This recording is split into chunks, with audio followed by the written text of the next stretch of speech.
દરેક ભાગમાં દરેક સ્વાદ આવતા હોય છે, પરંતુ એવું હોતું નથી. જેમની અલગ અલગ ભાગમાં અલગ અલગ સ્વાદ આવેલા હોય છે.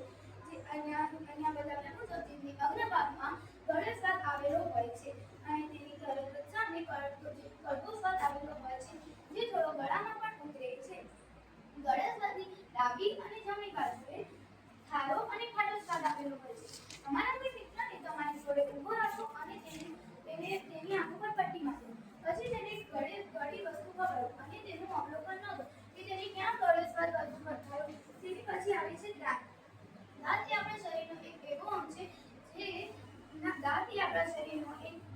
એકમાત્ર એવો અંગ છે જે ચાવવાનું કાર્ય કરે છે.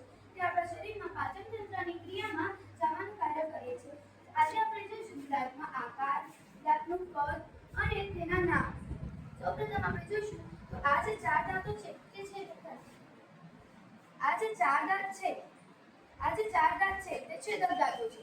તે આપણને કોઈ સફરજનમાં કે કોઈ એવી વસ્તુમાં છેદ પાડવા માટે બહુ ઉપયોગી હોય છે. તેની પછી આવે છે લાક્ષી દાંત. લાક્ષી દાંત બહુ તીક્ષ્ણ હોય છે.